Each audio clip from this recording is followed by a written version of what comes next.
Friends, ఈరోజు అయితే మనం పులిహోర చేసుకోబోతున్నాం. ముందుగా దానికి కావాల్సిన పదార్థాలు చూద్దాం. 3 పచ్చిమిర్చి, అలాగే ఎండుమిర్చి, పల్లీలు, పోపు దినుసులు, చింతపండు గుజ్జు, పసుపు, ఆయిల్, ఉప్పు, అలాగే ముందుగా బౌల్ చేసి పెట్టుకున్న రైస్.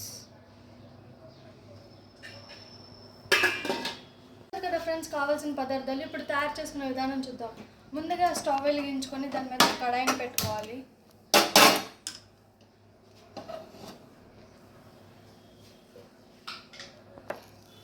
కడాయి హీట్ అయ్యాక అందులో సరిపడా ఆయిల్ వేసుకోవాలి. నేనైతే 1 టేబుల్ స్పూన్ వేసుకుంటున్నాను.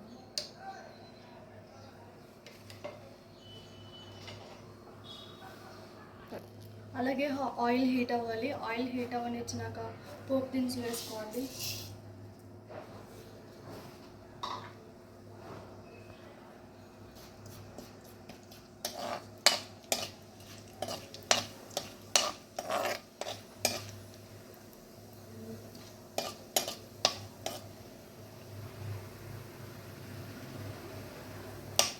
ఇలా పోపు దినుసులు బాగా వేయాలి. అవి పచ్చిగా ఉంటే చాలా టేస్ట్ చండగా ఉంటుంది. సో అవి బాగా ఎర్రగా వచ్చి అంతవరకు వేయించుకోవాలి. చూసారు కదా, ఈ విధంగా అయితే వేయించుకోవాలి ఫ్రెండ్స్.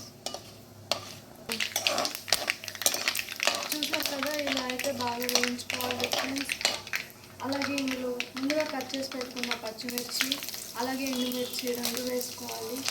వీటిని కూడా బాగా వేయించుకోవాలి.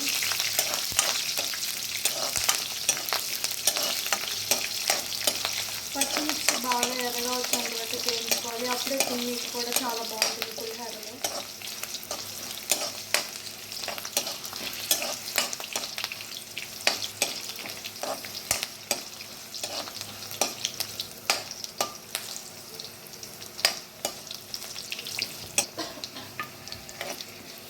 చూసారు కదా, పచ్చిమిర్చి ఎండుమిర్చి అలాగే బాగా వేగిపోయాయి. ఇప్పుడు పలుకులు కూడా వేసుకుందాం. పల్లీలు, వీటిని కూడా బాగా వేయించుకోవాలి.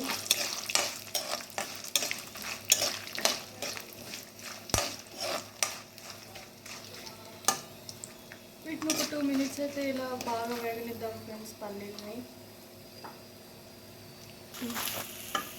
చూసారు కదా, పల్లీలు కూడా వేగిపోయినాయి. ఇందులో చింతపండు గుజ్జు వేసుకుందాం. ముందుగా తీసుకొచ్చుకున్నాం. చింతపండుని కూడా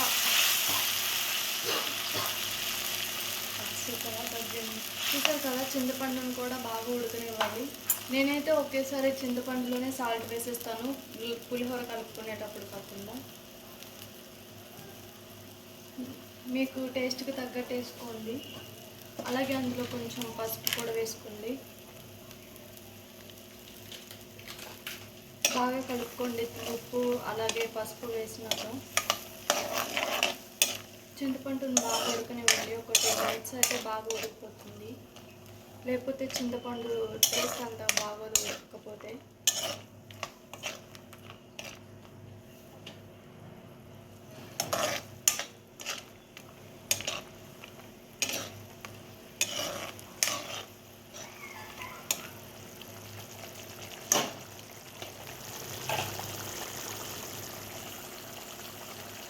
ఫ్రెండ్స్, చింతపండు గుజ్జు కూడా అయితే బాగా ఉడికిపోయింది. ఇలా ఈ విధంగా దగ్గరికి వచ్చి అందువల్ల చూపించుకోవాలి.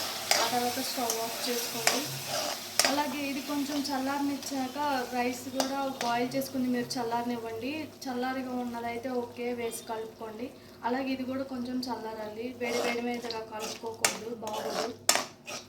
సో ఇది కొంచెం చల్లారినాక రైస్లో వేసుకొని కలుపుకోండి. ఎమ్మి పులిహోర రెడీ అయిపోతుంది. అలాగే సాల్ట్ కనుక మీరు ఇందులో వేసుకున్నది సరిపోకపోతే చూసి మళ్ళీ వేసుకోవచ్చు, ఏం కాదు. నేనైతే ఇందులోనే వేసేసుకున్నాను ఒకేసారి సరిపడా సాల్ట్. చూసారు కదా ఫ్రెండ్స్, ముందుగా బాయిల్ చేసి పెట్టుకున్న రైస్ అయితే ఇందులో వేసేసుకున్నాం.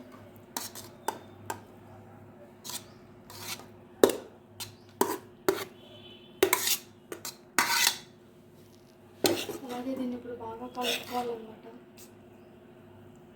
ముఖ్యంగా బ్యాచిలర్ బాయ్స్ అయితే పులిహోర బాగా కలుపుతారు కాబట్టి వాళ్ళకి బాగా వచ్చు కలపడం. సో వాళ్ళకైతే కలపడం ఈజీగా ఉంటుందని ఎక్స్పెక్ట్ చేస్తున్నాను. ఎందుకంటే వాళ్ళే కదా అమ్మాయిలతో బాగా పులిహోర కలిపింది. సో చూసారు కదా, ఈ విధంగా మొత్తం రైస్ అయితే ఇట్లా కలుపుకోవాలి మొత్తం కలిసేదాకా. కదా ఫ్రెండ్స్, ఈ విధంగా అయితే బాగా పులిహోర కలుపుకోవాలి. చూసారు కదా నా రెసిపీ పులిహోర. నచ్చినట్లయితే మీరు కూడా ట్రై చేయండి ఇంట్లో. అలాగే టేస్ట్ ఎలా ఉందో కామెంట్ చేయండి. అండ్ ఇంకా మరిన్ని వీడియోస్ కోసం మా టీఎఫ్సిసి లైవ్ ఛానల్ని సబ్స్క్రైబ్ చేసుకోండి. అలాగే మీకు ఏ వంట కావాలో కూడా కామెంట్ బాక్స్లో తెలపండి. నేను ఆ రెసిపీ చేసి నేను అప్లోడ్ చేస్తాను వీడియో. చూసారు కదా, ఈ వీడియో నచ్చినట్టయితే లైక్ చేయండి, షేర్ చేయండి. అలాగే మరిన్ని వీడియోస్ కోసం మా టీఎఫ్సిసి లైవ్ ఛానల్ని సబ్స్క్రైబ్ చేయండి.